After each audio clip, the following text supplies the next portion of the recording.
British radio women is written. And it is with great anticipation we look forward to your speech here now, and the floor is yours. Thank you. När vi sen har frågor, om ni känner er obekväma att fråga på engelska, så gör det på svenska, så översätter jag. Please. Well, thank you everyone for coming, and most of all I must say thank you to the museum for inviting me to come speak on my favourite subject. So it's a big thrill for me to come here with all these people that are interested in this subject. It's just wonderful for me, because I love to speak about my women, and I have to apologise for calling them my women, but when you're the only person who's ever done the research, who's ever written the book, you start to feel that these are your women. I don't share them with anybody. Nobody in England is ever interested enough to write the book. So now I also have to apologise. I'm going to have to read this script because it has to be in sequence with the pictures. And if I just try to speak, from my head, I won't be in the same place as the pictures. So this is my first slide. The railway industry is one in which the role of women has been almost completely ignored by historians. And it still seems incredible to me that although women have worked on the railways in Britain for over 170 years, and although several books have been published about railway workers, that mine is the very first and only book which tells the whole women's story from beginning to end. The other books, which are called The Railway Workers or The Railway Men, they either ignore women completely, simply write the whole history as though they didn't exist, or they just mention that a few came to work on the railways during the war and then they left, and now we don't have to talk about them anymore. So this first picture here is a painting of the very first public railway, I think the first in the world, between Liverpool and Manchester, which opened in 1830, and the only woman worker on this station, and you could just see her, I'm sorry it's a bit blurred, there's the woman worker in the refreshment room selling the tea. So she's there.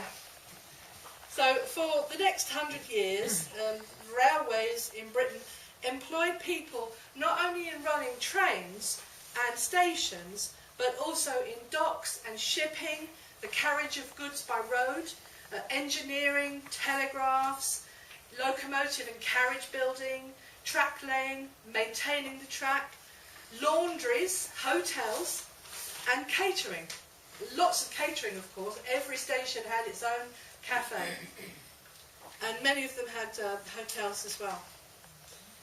So we even had our own police force. We still have our own police force, which is just for the railway. Now, in 1900, 5% of the population of Britain worked for a railway company. But of those, of course, 99% were men. Real railway work, that is to say, directly concerning the operation of trains and dealing with passengers and their luggage, was exclusively a man's world. Women were not allowed to work in any of these roles. The work was often heavy. It was usually, a lot of it was outdoors, and frequently quite dangerous work. And some jobs, of course, involved having the responsibility for lives, other people's lives, your colleagues, your passengers. And so really, society in general didn't think that women were suitable for any of this kind of work for all kinds of reasons.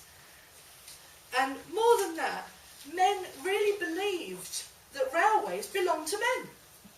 And women really didn't have any right to them. Men had a natural right to all the good jobs, all the well-paid jobs, all the exciting jobs. Women, well, we need someone to do the cleaning, so you've got to get a woman in. Kind of grudgingly, if you understand that word. Right, next slide. You will never see a woman. There's a lot of photographs like this in the archives. Thousands of them. And all the men look the same. You will never see a woman in this lineup. Never. You know, they had an office cleaner, or maybe they had a lady who worked on the station cleaning the toilets. She didn't get a chance to be in this photograph. You'll never see a woman in there. But maybe some of these men had a little secret, because it is known that women impersonated men to get jobs on the railway. So we don't know if any of these moustaches, you know, there could be plastic.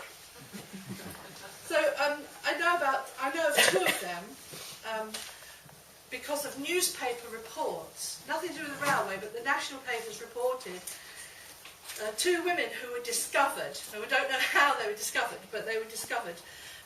One in the 1860s, a woman called Mary Walker worked as a porter, and she called herself Thomas. And in the 1850s, a woman called Elizabeth Holman was found working as a navvy. Now, a navvy was the men who built the railways. They dug the tunnels, they created the embankments, the line going above. They laid the tracks, and everything was done by hand, of course. And so somewhere there was a woman doing this work, and her colleagues did not know she was a woman. Now, these navvies who built the line, they lived in huts, some of them made of wood, and you know, while they were working on that part of the track, they had a hut, and then when that track was built, they took it down, and they moved, and they put it up again. And very often they would get a wife of one of them would look after all the men in the hut. So there would be quite a lot of men, usually single, but she would do all their domestic tasks. She was the wife to everyone, but in respect to cooking, cleaning, laundering for the whole group of men. From about the 1830s, railway bosses started to employ women in the low status, low paid work, about half the wages of men. About 95% of the women were restricted to domestic tasks: office cleaning, waitressing, chambermaids in the hotels, kitchen staff, and they also looked after the railway men because they made their uniforms, you know, they stitched the uniforms, and they also cooked for them and cleaned for them in the canteens, and also there were railwaymen's hostels where men would sleep overnight, so women worked in those. They also made some equipment, such as flags, for them. Now, the railways used a lot of linen in the dining cars and the hotels, and so they opened their own laundries, and this is typical women's work. Large numbers were employed to wash and iron, and the women lived on the premises. So they worked about 12 hours a day, not very much money, but they were railway employees. Now, one of the most important jobs for women, ladies' waiting rooms. Almost every station had a separate ladies' waiting room with ladies' toilets and a place for sitting. And so everyone had to have a woman working in it to look after the passengers and to do the cleaning and put the flowers on the table and things. And they had Bibles in there too to read. Now, yes, there was hundreds of women working in that role on the station. And also, women worked on the ships, because where you have women passengers, you have to have a woman to look after them. So they were stewardesses on the railway ships. Now, being restricted to the low status and domestic jobs, it's not surprising that the average pay of a railway woman was, you know, half of that of a railway man. But even when they did similar work, they were still paid half the money of a man. So I have an example here that a man, in 1870 at one station, the ladies' waiting room attendant earned 10 shillings a week, and the male cloakroom porter earned 19 shillings. And their work was really identical. So it was very, very unfair. So that's about 95% of women were in these domestic roles. But about 5% of women worked on real railway work. And those are the ones that interest me the most. And these are workshop women station mistresses and gatekeepers. Now, the workshop women worked in what was called the trimming shop, and basically what they did, they helped to make the carriages. So you have upholstery, woman's job, stitching by hand, and later with the machines, making all the seats, all the all the coaches, all the upholstery. That was woman's work. Also, this panelling. This panelling is all French polished, and that was women's work too. They also had this kind of linen. Very often in the corner here was stitched the monogram, like you would have SL today. It was embroidered, beautifully embroidered. And of course, embroidery is stitching, which is women's work. And yes, napkins, tablecloths, yes, done that. Also making the blinds, you know the blinds, you pull down the blinds in the carriages. This is women making the blinds for carriages. And they also dyed them, usually black. So, what's my place now? They also painted the small cast iron objects, multicoloured coats of arms, things that went onto engines and onto carriages. This was women's work, to paint these very small things, because women, you know, we have that delicate touch, don't we? So that was women's work. Now, even more interesting, I found evidence of more than 30 women who were what we call station mistresses. They were in charge of a station. The first one I found was in 1832. So this was amongst the very first women ever on the railway were in charge of a station. I was very excited to find that. That was my own discovery. Nobody ever knew about this. They were only ever employed as the sole member of staff on a very quiet, unimportant country station like this one.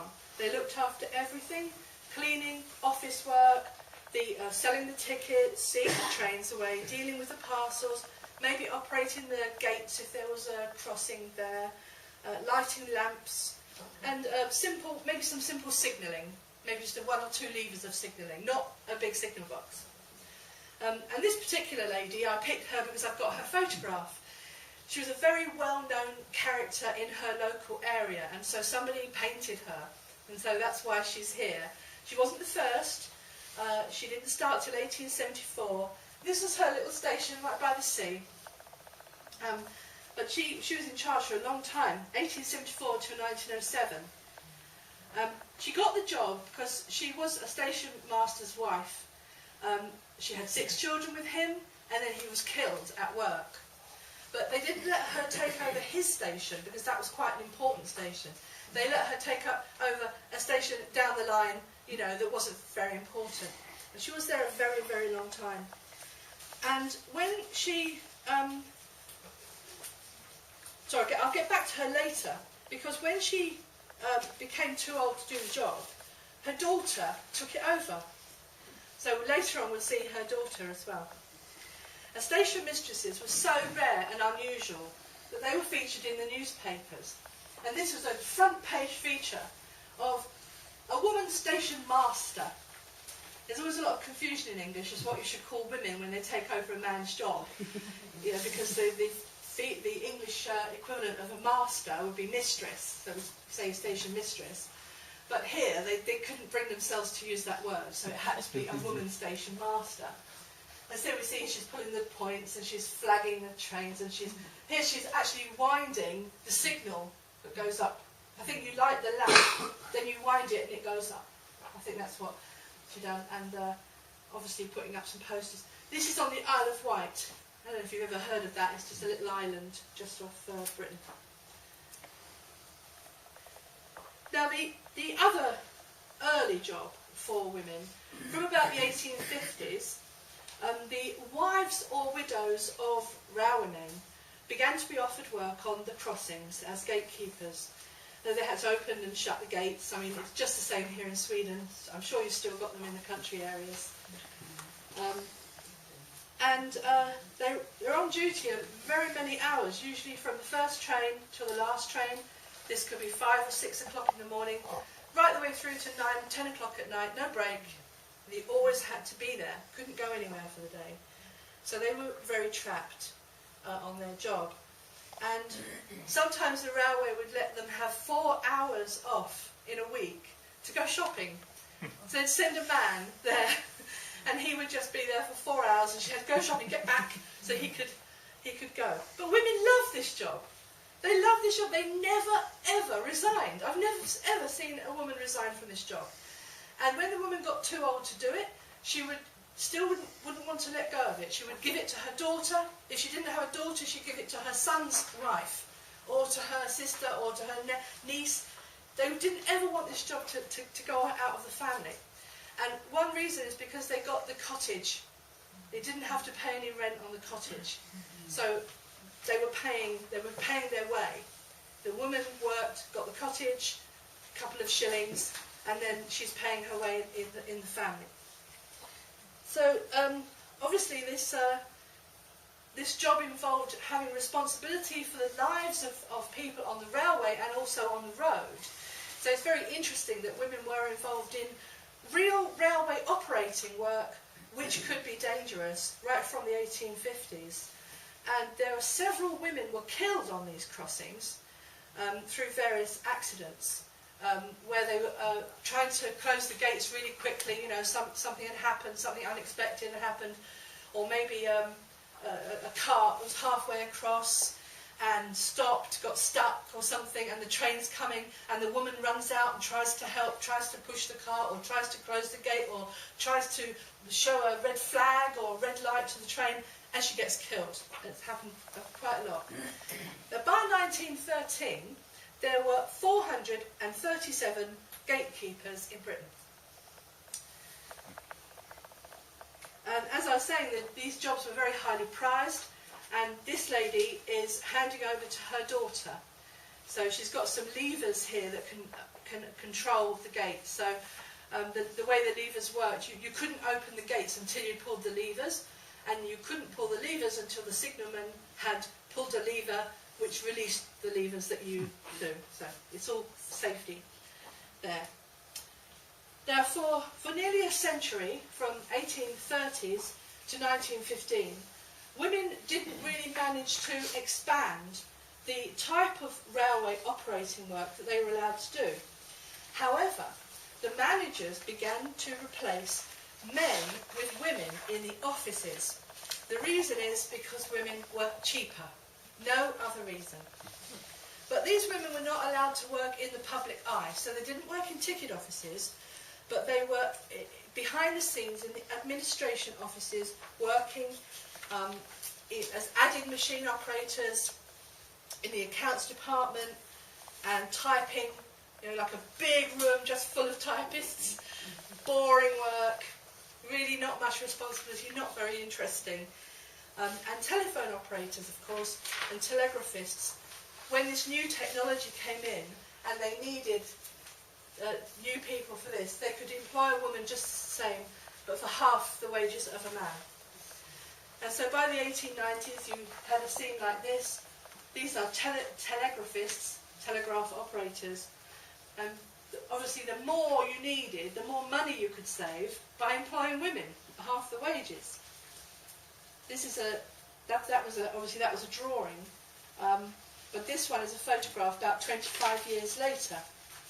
Now, on the left here, you see there's a woman supervising them. They had to work on their own, in a group, no men allowed in the office, because in those days, you know, you couldn't have a man anywhere near women. It's just not done. Men and women couldn't work together. It was not acceptable in Victorian England. And so the existence of the supervisor meant that at last women could actually get a step up the promotion ladder. Because if you had to have women supervising, so there was women got a small number of jobs in supervisory posts. So by 1911, the situation was this. We have just over 7,000 women employed on the railway, about 1,000, just over 1,000 in offices, just over 2,000 in the workshops helping to put together the carriages. But the vast majority are in manual work. and they were cleaners and ladies' room attendants and laundresses and gatekeepers. And then came the war, which changed everything for women. During the First World War, about one-third of all railwaymen joined the military, leaving the railway industry in the most terrible crisis, because not only did it need to run its normal service, but before there were big aeroplanes, all the troops, all the supplies, all their food, all the ammunition, everything went by rail. So it really was very serious. The men wanted to join up, as they always do, and so they were forced, against their will, to think about employing women. These jobs that had been closed for nearly a century to women, all of a sudden, okay, come and be porters and cleaners on the railway. And the response was enormous. It was like every woman wanted to come and work on the railway. Women were very, very excited about the work, and within just a few months there were 10,000 women in men's jobs on the railway. Now, in some cases, the whole male staff of a station had gone to war, leaving just the old man, who's too old for military service, the station master. And this one here has 11 women under him. And you just think he's never worked with women before, and suddenly he's got 11. It must have been quite extraordinary for this man. A shock, yes, because he's probably been on the railway for 50 years or more, and he has never had one female colleague. Suddenly he has these girls, and they're 18 and 19, can you just imagine? And he has to train them all, and there they are. It's such a beautiful photograph here. And it just tells a story. You can just imagine what was in his mind. I think they were driving him crazy. Well, you know what teenage girls can be like. Some of these girls, you know, they had never worked at all. They'd been at home with their parents. If they had worked, they probably were domestic servants. So what a shock for them. Suddenly they're in a uniform. Women had never worn a uniform in public. Not just railway women. There were no women in the streets in any kind of uniform. Because women were not in the police. They were not, you know, they didn't do any kind of job that was a figure of authority in a uniform. So this was quite extraordinary. And so we have some more pictures here, which I'll just skip through.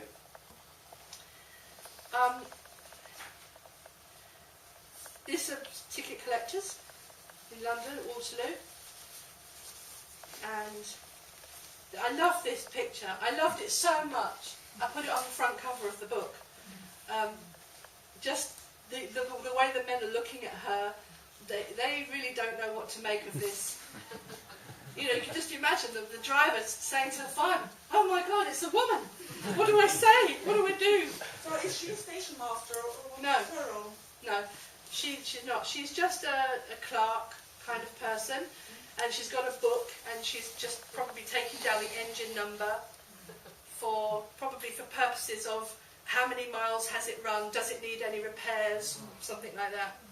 We don't actually know. There was no caption on this picture. And so there were goods porters as well. So this is calves. She's handling live animals in sacks, putting them onto a train. She looks very happy in the sun. And this lot look pretty happy too. So the women do seem to look happy. Whether they're just being happy for the camera, we don't know. But they really look like they're a big bunch of girls having a fantastic time painting London Underground.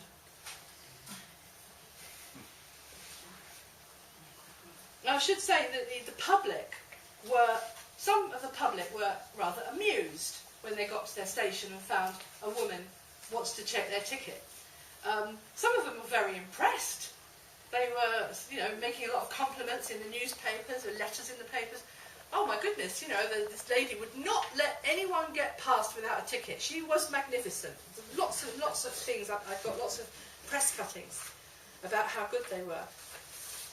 But the problem, of course, was with the men, because for nearly 100 years, the excuse that was made to keep women out of these jobs was that women were not capable of this work.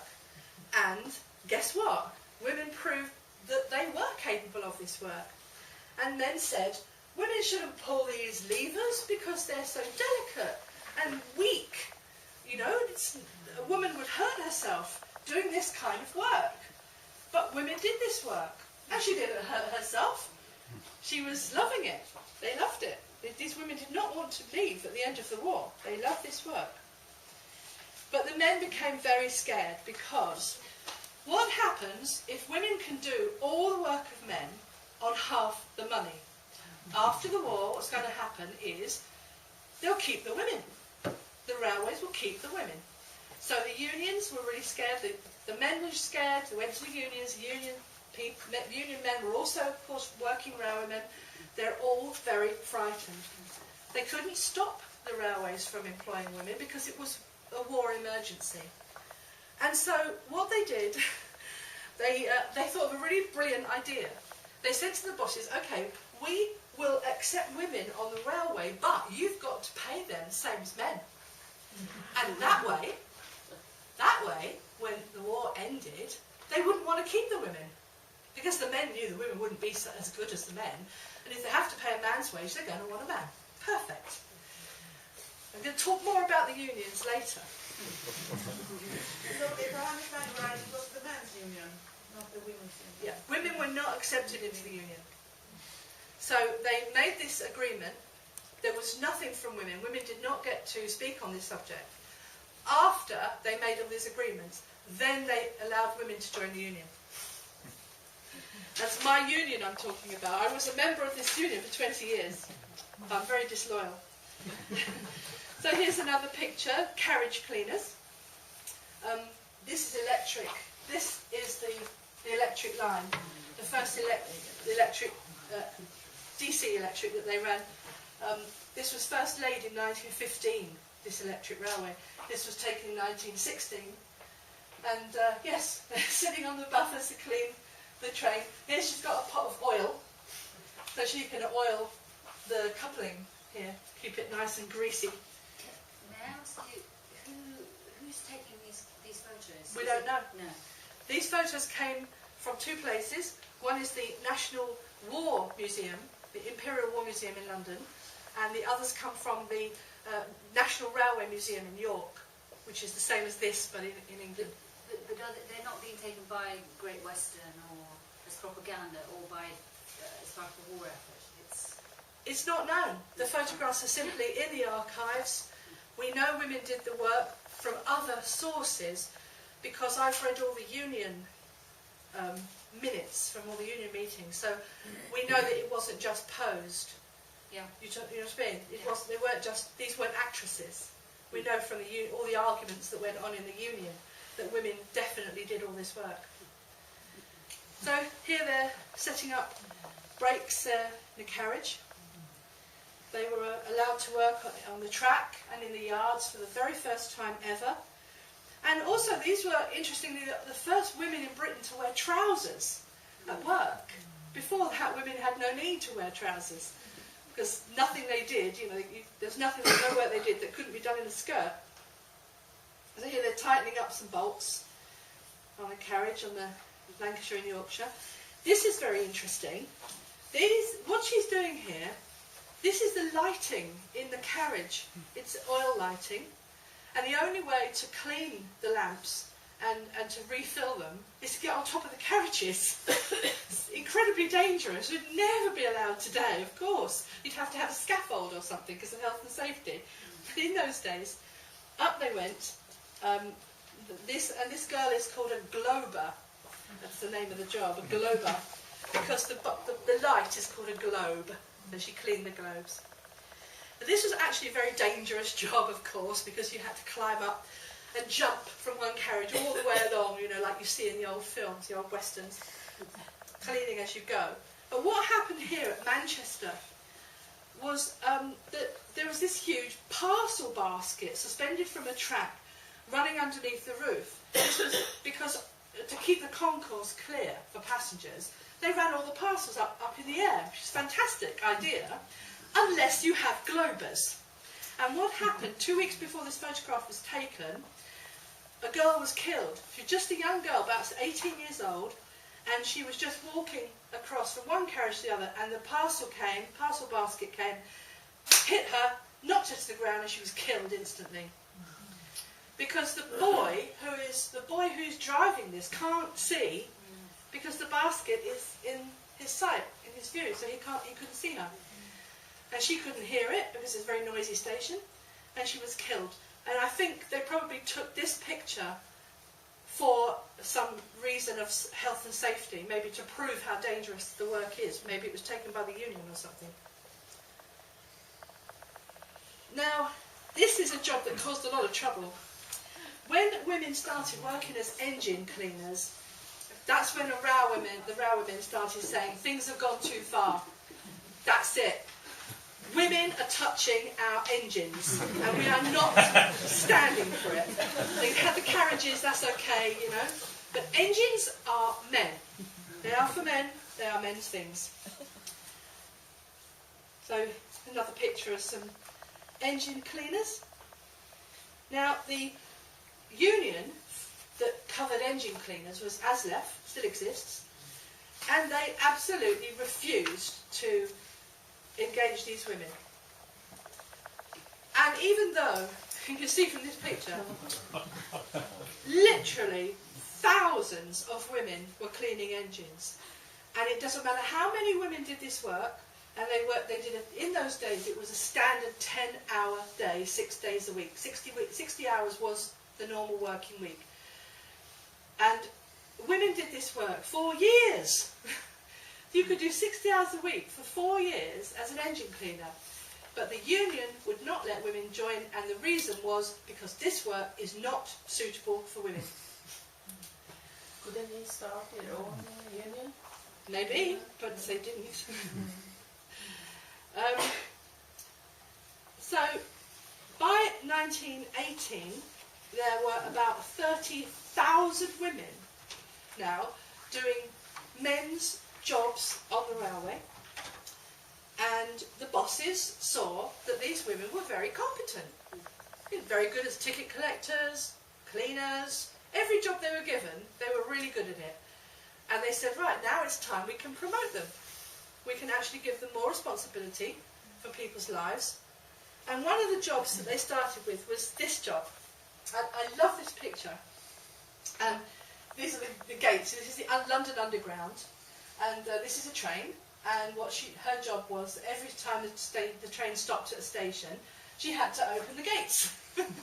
People went in and out the gates, and then she closed the gate.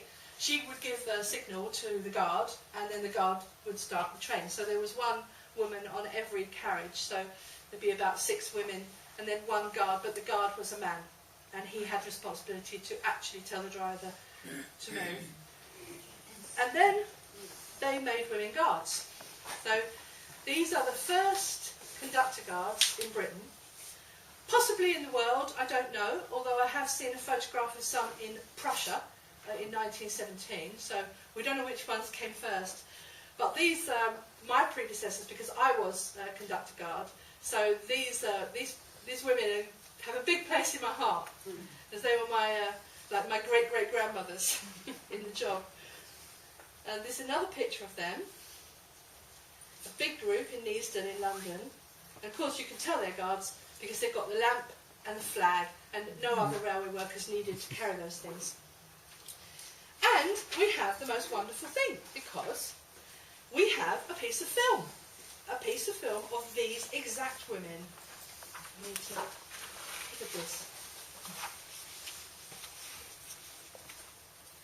There's no sound, but who cares?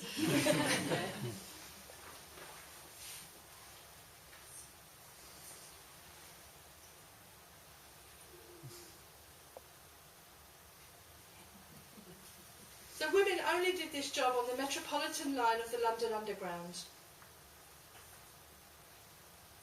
They were not allowed on the main lines. It was just this one place. Do you want to see it again? It's so short. And when was this? When was this taken? About about 1916, 17. So as far as I know, this is the only piece of film in the world of women guards.